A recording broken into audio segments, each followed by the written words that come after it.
I'm Colin Sullivan. And I'm Pepper Raper. And this is Almost Live, a weekly show designed to give you the who's who and what's what of Telluride in Mountain Village. In today's show, Warren Gilbreth steps in for Catherine Warren to bring us the Warren Commission with news on our local music and entertainment scenes. We'll also have conversations with Sasha Sullivan of Telluride Theater about the upcoming burlesque shows, and we'll speak with Sage Martin from Mountainfilm about the 2018 festival lineup. We're going to take a look at a local business profile of Telluride music, and then we're going to learn how to make a spicy linguine puttanesca with our own wine geek food freak, Patrick Legans. We'll join Kara and Katie from KOTO for a new episode of Radiovision News, and we'll take a retro ride back to 2014 Mountainfilm for a short interview with Morgan Spurlock. Then we're going to visit with Barbara Yoga, and she's going to teach us how to do a new pose, the crow pose. Now let's head over to Pepper for a very special edition of the Warren Commission.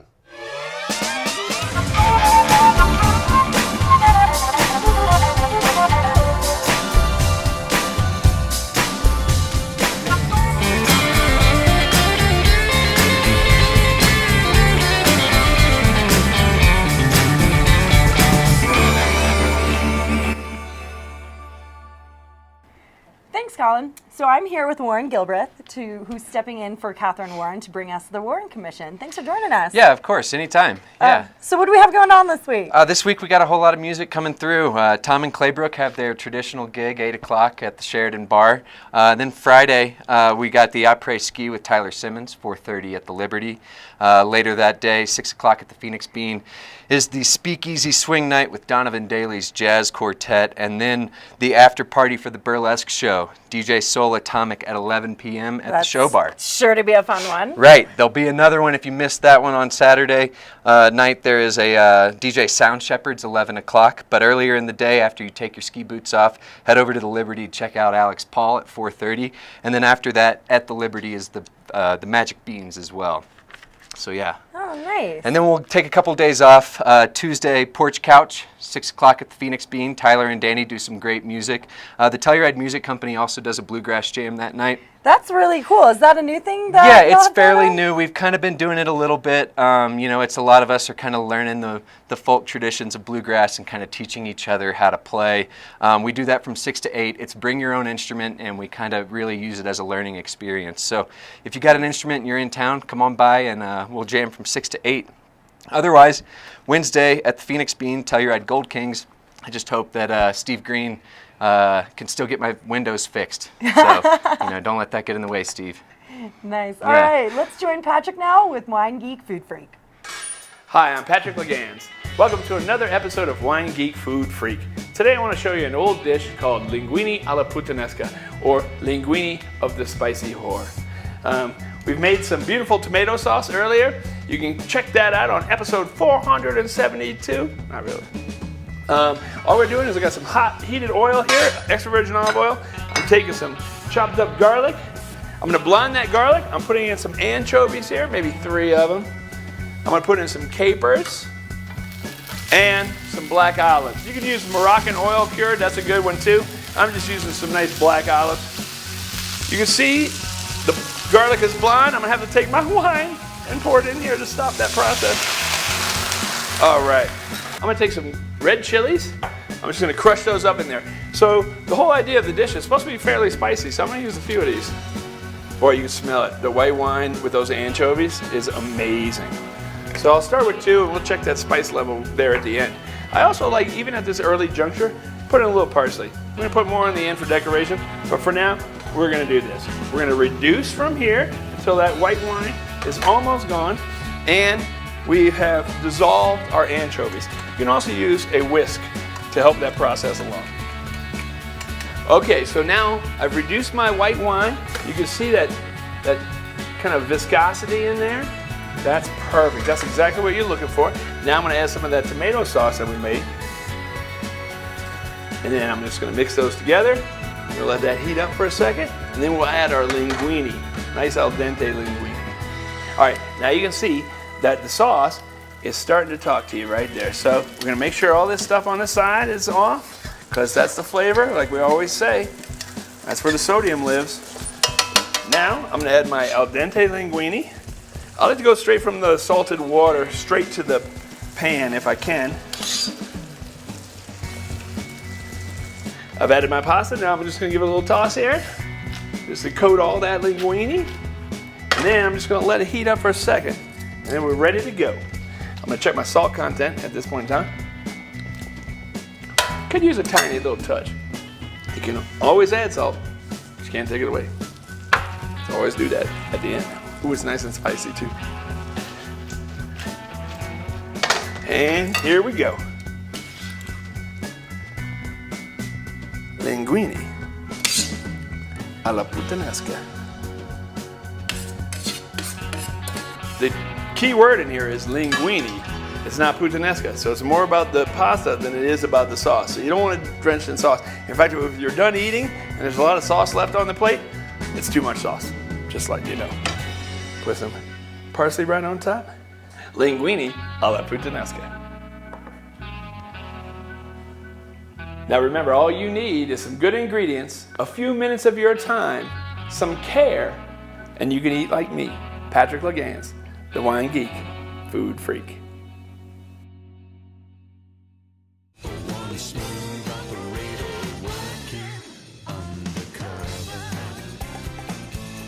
Greetings from Between the Covers bookstore, Telluride's fiercely independent bookshop since 1974. As we slide into off-season, we are gonna go out with a bang, and that is with a book launch party for Rosemary Watola Tromer's hot off the press new poetry collection called Naked for Tea. On Tuesday, April 3rd at 6 p.m. at Telluride Arts HQ, which is right across the street from the library, we'll be celebrating her newest work. If you know Rosemary, you know you've just got to be there. If you don't, let me give you a little example of her work. We call her Word Woman. Cut deep. Picking up broken glass with bare hands, of course I was cut. But something in me was curious to learn the secrets of being sharp. Something in me was grateful for another reason to be tender with everyone I meet.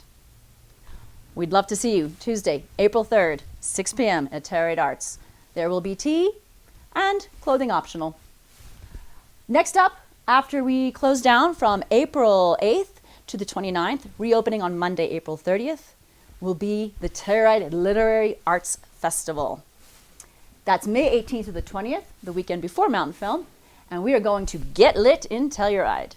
This festival, known as Lit Fest, is really a celebration of the joy of reading and the craft of writing. It's a loose coalition of 5 literary entities in town. We've got the AHA School for the Arts, the Wilkinson Public Library, Telluride Institute's Talking Gourds Poetry Program, Telluride Arts District, and yours truly, Between the Covers. It's a jam-packed weekend, starting on Friday, the May 18th. We are so excited to be bringing in featured poet and Diné gal Esther Berlin. She grew up in LA as a Navajo because her parents were relocated there from the Southwest in the 1950s. So growing up Navajo in 1960s, 70s LA, she has lots of material and it really informs her poetry.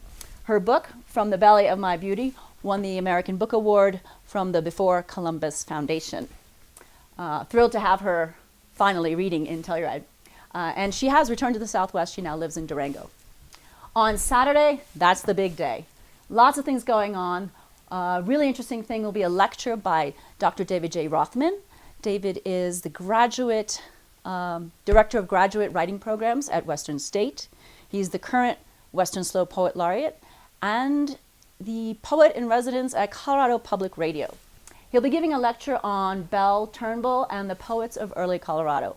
Belle Turnbull was born in the late 1800s, lived in Summit County, and was kind of considered the laureate of the Continental Divide. Her poems on Colorado are just absolutely descriptively beautiful. Although she lived till 1970, she kind of faded out and was forgotten. And David is single-handedly resuscitating her legacy. That'll be a great lecture. At 12 on Saturday, May 19th, it is Kids Day at the library. And kudos to the library because when it comes to reading and the craft of writing, you've got to pull in the kids. So they'll be doing a repeat of last year, which was so popular, called Make a Book. Kids will literally be handed a blank little hardcover book, and they get to write the story, create the title, design the cover, put the title on the spine, and then have to write their own bio as the author. They get to take it home for free, sponsored by the library, and either read it to their family or give it as a gift. The next thing that afternoon, and this is big, from 2 to 4, will be the $1,000 Fisher Poetry Prize ceremony. That will be at Telluride Arts, across from the library. And there will also be this year an additional prize, which is new, the $500 Cantor Award. The Fisher Prize is in memory of both Mark and Elaine Fisher, and the Cantor Prize stems from her family, Elaine's family. And if you don't know, Elaine was the mayor of Telluride at one point and also a longtime county commissioner, both beloved and both very much missed. Winning poets will be coming in from all over the United States to read their winning entries. And I believe last year in 2017, there were over 320 submissions to the contest. So this little contest from Telluride is really gaining some notoriety in the poetry world nationwide. That night is the literary burlesque. We have 2 burlesques in this town. There's the original burlesque, and then there's the literary burlesque. Kind of the same thing, peeling off the layers, the slow reveal, but through words. And the words are written by 7 regional female poets this year. The show will be titled Uncorseted, It's Not What It Seems, hence the corset behind all the text. It'll be a nod to the 100th anniversary of Armistice, and that time period between 1914 and 18 when women were really starting to take the corset off bit by bit, seam by seam, from the constrictions of society. They'll be partnering with regional artists to create their corsets, artists like Kelly Day, Lisa Eisenberg, and Buff Hooper. This show always sells out, standing room only. We've turned away so many people in the last 2 years that we've changed the venue to the Black Box Theater, and that's really exciting. It's a 21 and over show, $20, and the tickets will go on sale at 10 a.m. on May 1st, right here at Between the Covers. Don't miss out on getting this ticket because there just won't be a way in once those doors shut. Let's see, on Sunday, the final day of this intimate and cozy festival, there'll be a workshop by Sangre de Cristo poet Peter Anderson, and he'll do a workshop on the poetry of the postcard. Now, if you think about it, a postcard's a very small, finite space. So he'll be working on being precise and concise. And it'll be a nod back to the history over the last century, how the postcard actually, for poets and writers, has always been a literary form. A couple of other things, and then, boom, the finale event, the featured author event, which will be at 6 p.m. on Sunday night at the library.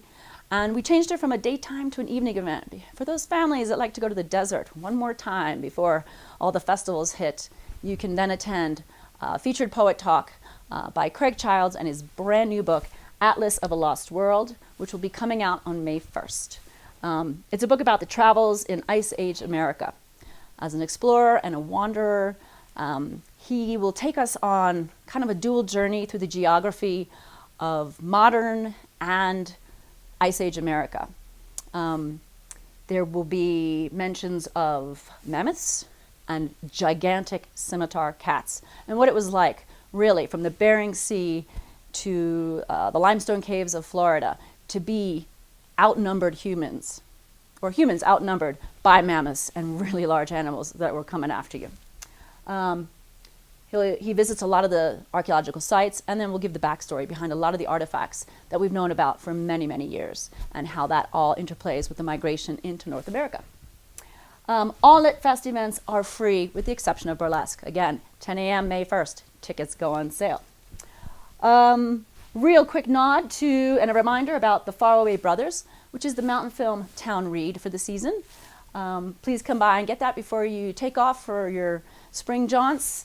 The author, Lauren Markham, will be here for Mountainfilm and will be speaking at the symposium based on migration. And just a reminder that we are chock full of maps and guidebooks and activity books for the kids, and those beach reads that you'll need on your spring jaunts. So get us by 7 p.m. on April 7th when we close for the season. Reminder, Rosemary, Tuesday, April 3rd, 6 p.m. And until then, get lit in Telluride. All right, I'm here with Sasha Sullivan, the artistic director for Telluride Theater. Thank you for joining us. Thanks for having me, Pepper. So before we get into Burlesque and this year's upcoming show, tell me a little bit about how you ended up here in Telluride and what brought you to the Box Cannon. And I'm one of those people that I came for a summer from New York City just to finish writing a play I was writing, and I never left and started a small theater company a year later, and just here I am, 13 years later. How did you discover Telluride? I had a friend that lived here, and he just was like, "You're gonna love it. Come out." I think I came out for like 2 weeks, and then a month, and then I stayed. Yeah. And your small theater company has now evolved into Telluride Theater, yeah. So I started Squid Show Theater in 2007, and now we're Telluride Theater. We merged with the Repertory Theater, and we do a year-round schedule of theater. We have 6 main stage productions, a ton of little things that we do, and it's a great, year-round artistic community. And you've done some new things this year too, Yeah. with Beyond the Box, a new series. And So we have a new series called Beyond the Box. It's we're bringing outside companies and artistic theatrical performers from outside Telluride to perform. So we had 2 productions this year. We're going to have a teacher that's coming in August. So it's just something that we're starting up, and we have a bunch of new little things like game show night, and we have a reading series that we're starting this year as well, just to keep it all going and fresh and alive. Yeah. So tell me about Burlesque. How long have you been doing Burlesque? So this is Burlesque Week, which is one of our favorite weeks of the year. It's our 8th year of doing Burlesque. 8 years? 8. Oh my goodness. So we started with a small class of 11 women 8 years ago and didn't know what we were getting ourselves into, and it's evolved into this incredible week of performance and production, and it's really all winter long. We do start the class the week after New Year's in January, the beginning class, and then our advanced ladies start their production work the week later, and we have over 40 women and I think about 7 men this year that are participating. Nice. It's a really great week. On Wednesday we have our beginning show, which is sold out, unfortunately, but it's called Cheap Thrills. Yeah, fortunately for us, Cheap Thrills, and it's their graduation from the class. It's a really fun, raucous, rowdy night. And then Thursday we have our Speakeasy fundraiser, which we do in the show bar, and that's 7 to 9:30. It's open and free to the public. We have incredible auction items. We have some speakeasy performance. It's not so much burlesque as like a jazz club with dancing and singing, and we have a cool fan dance and stuff, so people should come by to that. And there's a perfect venue for it too. It's going to be really cool. Yeah, it's going to be a really fun new event that we're doing. And then Friday, Saturday, we have our advanced show. We call ourselves the House of Shimmy Shake, and this year's theme is Calendar Girls. So it's a really fun, cool, weird show. It's in the spirit of burlesque, where it's very vaudeville-y and harkens back to, the old fun burlesque. So where did the idea of doing burlesque come from? In New York City, I was there when the neo-burlesque movement started again, late 90s, early 2000s. So I was sort of like in that scene as an observer. I did a few performances here and there, and I was just a huge fan of Dirty Martini, Bob the Blue Bunny, these people that sort of brought it back, Dita Von Teese. And when I came here, I was like, after a couple years, why don't we just try to do this? And we did, and here we are. Did you have any reservations at the beginning? Yeah. Being a small town. Totally. We all had reservations. When we did the class, I was like, you don't have to perform. Colin and I thought that we were going to be like us, like him and I and maybe like 3 other people on stage, and every single woman decided to perform. So, we always have reservations, and every year we revisit, what's the line, trying not to cross the line, trying to toe the line and make the line like safe and comfortable and fun for everybody. And I think it's also like beyond the performance, it seems like it's been a really good thing for the participants, like very body positive, very confidence building. Yeah, the class has evolved into women are goddesses, and we all should celebrate our femininity, our sensuality, and who we are, and be positive in our bodies and share that with the world, because we're all different, we're all lovely, and we should celebrate that. So yes. Amen. All right. Thank you, Sasha. Thanks so much. Telluride TV is a public access channel that depends on public support. We'd like to give a shout out to some of our most generous supporters, the towns of Telluride and Mountain Village. Telluride Foundation, and the Telluride Ski and Golf Company. Thank you very much. All right, now let's go check out a profile piece on Telluride Music. I'm Tom Nading. I'm so excited to be one of the new owners of Telluride Music Company. After working for 6.5 years in the shop, myself and a business partner bought the business from the former owners who had owned it for 20 years. Telluride's been really good to me, and the Telluride community's really allowed me to make this a special sort of opportunity. We sell acoustic guitars, that's really what we're all about. And we do a lot of other instruments as well, violin, mandolin, and banjo, but guitar is our focus. And in addition to that, we sell CDs. We've just pushed into vinyl. We're committed to inspiring and pushing and cultivating the music scene in town. We're doing a lot of night events and bringing in a number of local musicians and musicians from all over the country and in some cases the world.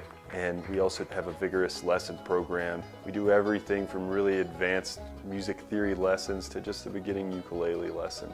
Going forward, we're happy to be a part of the musical framework in Telluride, and I'm just excited to carry on a 25-year Telluride tradition in Telluride Music Company. Whether you're a musician, a music lover, or someone who's just maybe interested in getting started, please stop by and see us. Hope to see you in the shop. And that was a profile of our local music store, Telluride Music. So here we are with Sage Martin and Suzanne Barraza, the Executive Director and Festival Director of Mountainfilm. Thanks for having us, Colin. Yeah. Thanks for being here, guys. So before we get into the nitty-gritty of Mountainfilm and what it is and all this kind of things, the 40th anniversary, I need to ask you the very important question of, how did you get here? How did you come to be in this tiny little amazing town? Okay, I'll start.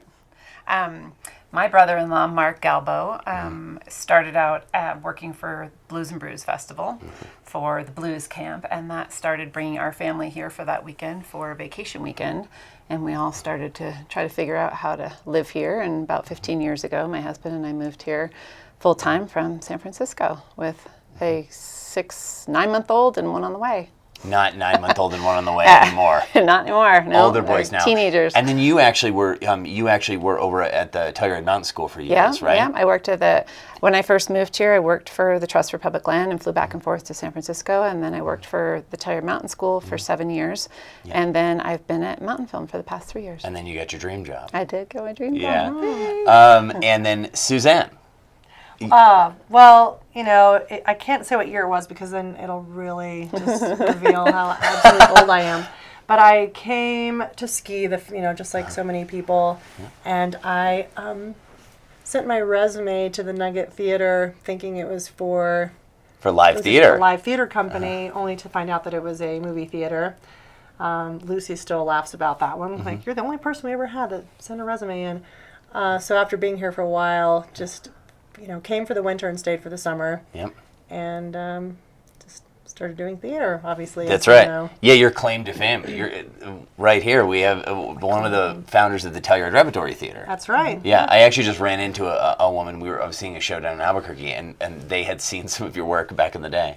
Back in the 90s. But some of my work. Well, you guys used to do all sorts of funky stuff, and you basically laid the groundwork for a company that I now run, which is Telluride Theater. So. Yeah. But let's talk about a company you two run, or with a group of people. Mountainfilm. It's been around for 40 years. Yeah. So this is the big one. This is the 40th festival. So what can we expect at the 40th this year?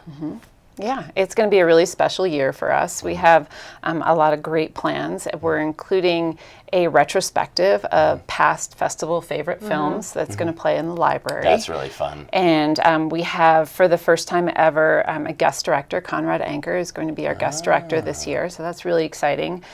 Susan Dalton has created a beautiful book. Yes, that's right. Have you seen it? It's amazing. That shows all of the 40 years in pictures and photographs. Yeah. That's available at Between the Covers right now. That's a heck of a board member give back. It's incredible. It's an incredible book. She's You got to go. And it's a fundraiser for Mountainfilm, so it's a really wonderful thing she did. We're also celebrating, and we're going to have a big party in Mountain Village Core on Saturday night.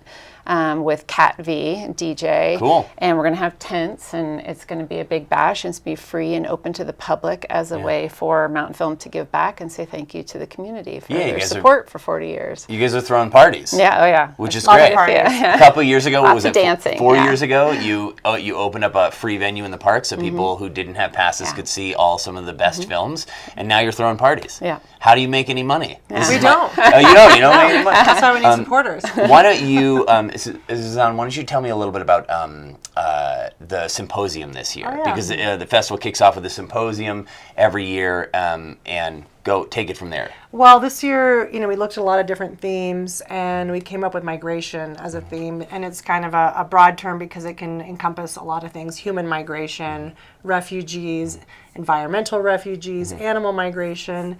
And it's a huge issue. There are more refugees now than at any time in our history, and it's just an issue that seems to be getting worse. So we're bringing in a really exciting roster of people to talk about the issue, including people like Cristina Jimenez, who was a MacArthur Genius Award winner.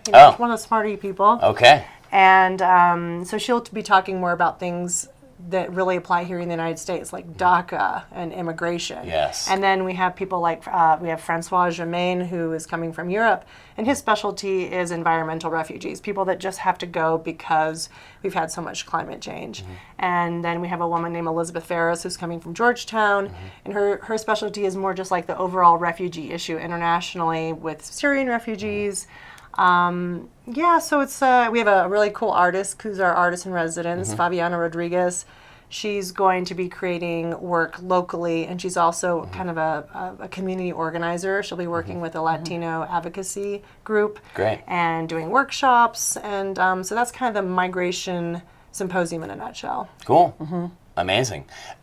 So you guys, while now Mountainfilm has been around for 40 years, it's been built up. It's now the festival sells out every year almost, right? Like for the last 3-4 years, something like that? It's been close. Yeah. 2 years ago it did. Last year we were about 50 passes short from selling out. Oh, yeah. See? But this year our passes are 25% ahead of last year, the sales. So they're selling out quickly. And we had double the film submissions this year that we had last year. Yeah, how many did you, can you say? Because Over we were, 700. Yeah, that's right. 700. Over 700 film submissions, which is insane. And you have a screening committee of a bigger one now. A bigger one now. Getting bigger, like, oh gosh, we keep getting films, what's going on? Yeah, people need to screen these films, which is, and it's really hard, you said. There was more high quality films than sort of ever. Yeah. Right?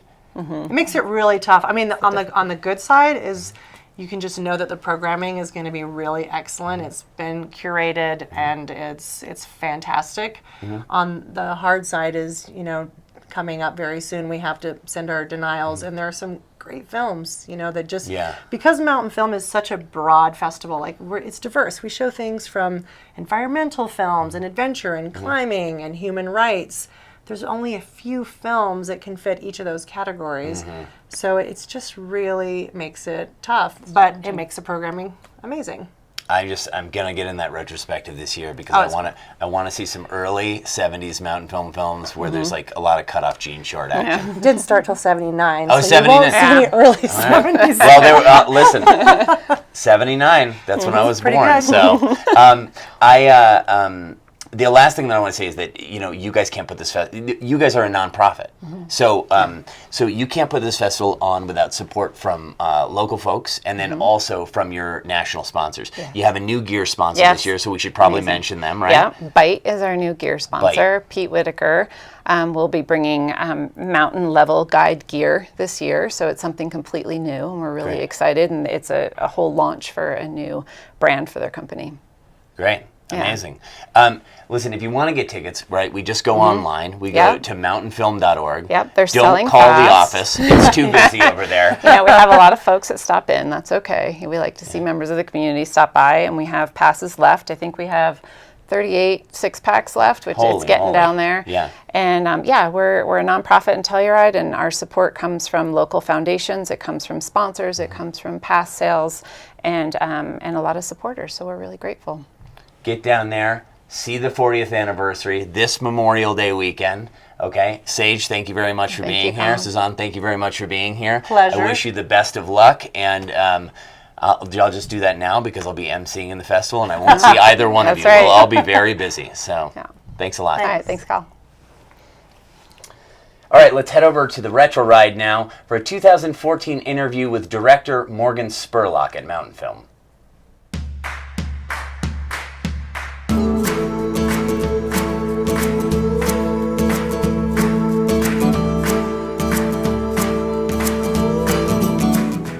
My name's Morgan Spurlock, and this is my first time in Telluride, my first time to Mountainfilm, which I'm ecstatic to be here. And I've got two projects that are here. One is we're celebrating the 10th anniversary of Super Size Me, which is pretty amazing. Can't believe it's been 10 years, so we're showing that. And I have a new project that we're sneak previewing here. It's still a work in progress, and it's a TV series we're doing for Showtime called 7 Deadly Sins, which we're going to do a sneak tonight and tomorrow night. I mean, God forbid we start thinking. You know, I'm a real believer that, you know, we live in a world where we are fed so much misinformation that the more you can get people to start doing critical thinking, to where they don't accept one source. You find multiple places to get information, and you come up with your own idea. You come up with your own interpretation of what you think is right or wrong around a topic or what should be done. I mean, critical thinking is an important thing that is being lost in our world today, and that's why long-form documentaries are so important. You know, investigative journalism on television is going the way of the dodo. You know, the shows like Frontline, 60 Minutes, Dateline, you know, shows like that are few and far between. You know, so longer-form television shows, long-form feature-length documentaries are becoming almost like the last bastion of a lot of this type of investigative journalism, and that's why they're more valuable and more important than ever. The biggest thing is it takes a tremendous amount of courage to say I'm going to be myself. And whether you're somebody who wants to be a filmmaker, who I can't tell you the countless people who want to make movies and they say, what's the secret? What should I do? And I say, you know, the biggest thing is you shouldn't quit. You should be true to yourself. You shouldn't try and emulate somebody else's voice. I mean, that's one. But then there's just people out there who feel like they're stuck in a cycle of life where they are just running on a treadmill and they're not doing anything that's fulfilling to them. And I think to have the courage to stop and say, I'm going to do what's best for me or what's right for me or what makes me feel good is a hard thing to do. And the minute you do that, though, your life changes. And it changes in a way where more doors open and more possibilities become available to you than you ever thought possible. This is my first time here. I just saw a man fly over town in a squirrel suit, which was a pretty great way to come to Telluride and get to witness. I got, it's amazing. He's like flying over. He's like, ah! And we're all on the street yelling at him, going, yeah! But it is phenomenal. I've been all over Colorado, and this is the one place I've always wanted to come and I've never been able to. So to get to be here is really special, and it's beautiful, and it feels so small and cozy, and it's just, yeah. So far it's great.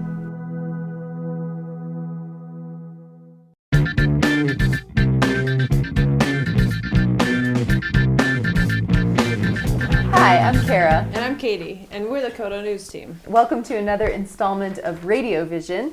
For today's segment, we thought we would talk about some of the highlights in the news from this past winter season. And obviously the biggest story that I feel like I covered this one mainly in hassling Bill Jensen, sorry Bill, was our skimpy winter season. I mean, it was hard to not report on, and Bill, I have to say, through it all, kept the best outlook, and he was so positive, and I felt like the transparency and communication with the community was the silver lining in all of it. So I was really impressed by his attitude this winter, and I think other people were as well. We ended up with like 160 inches, which is half of Telluride's average snowfall. Yeah. Of course, we still have a week left a week of and the a few season, days. but they are still, there was some discussion about possibly opening later this year, but they decided to keep opening day on Thanksgiving, keeping with tradition despite this winter's conditions. Yeah. And let's hope this pattern doesn't continue, but yeah, some people actually got more work out of it. I'm thinking of snowmakers. Oh, right. Yeah. It's another thing we reported on, who usually wrap up in early January. They worked until late February this year. Yeah. So they're like in retirement mode right now. Yes. Enjoying the off season more than anyone, probably. The heroes of the season. Yeah. What was your big story of the winter season? Nearly every county elected position is up for election in 2018, I think, except for 2. That includes sheriff, clerk, assessor, treasurer, coroner, surveyor, and District 2 commissioner.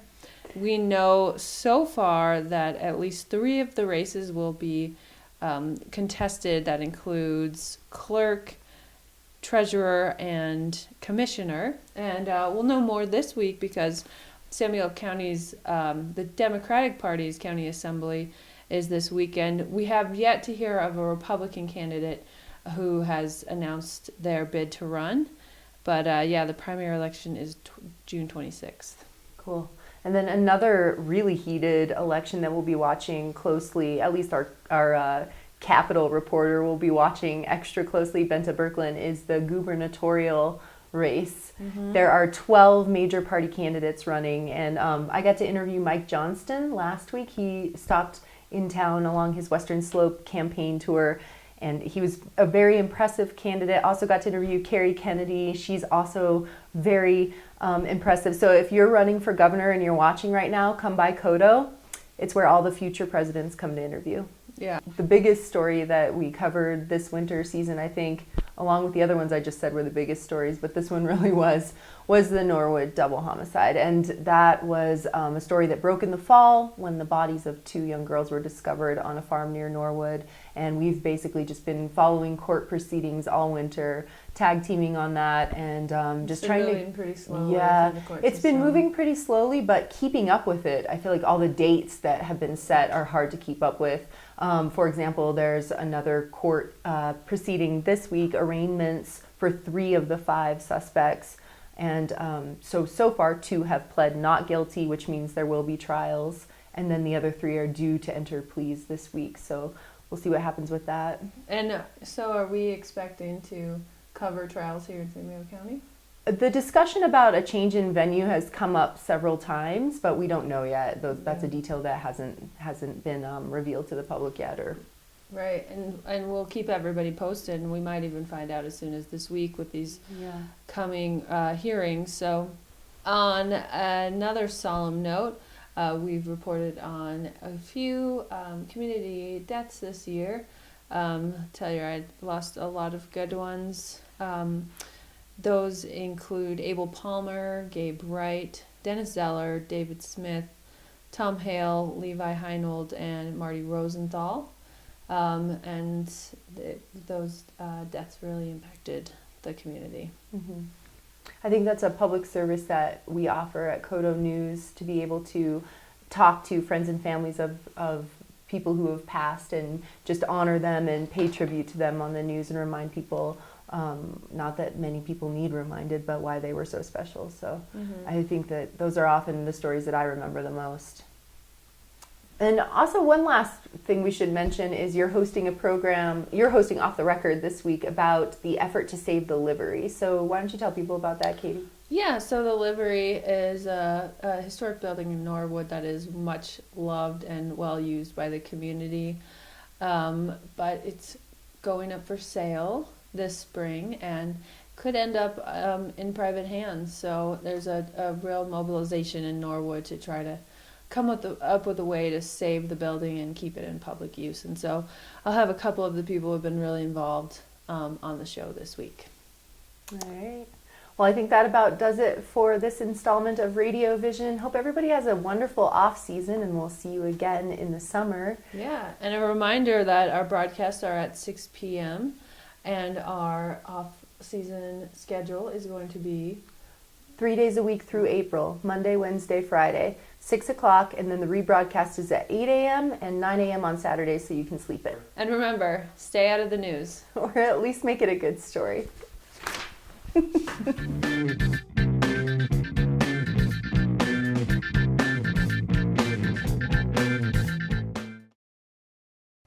Thanks a lot, Katie and Kara, for that Radiovision news.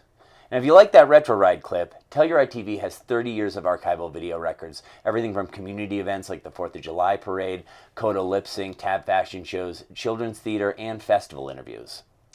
If you have your own Retro Ride videos, send them to us at tim@tellurideTV.org or tag us at Telluride TV. Now let's join Barber Yoga and learn crow's bows.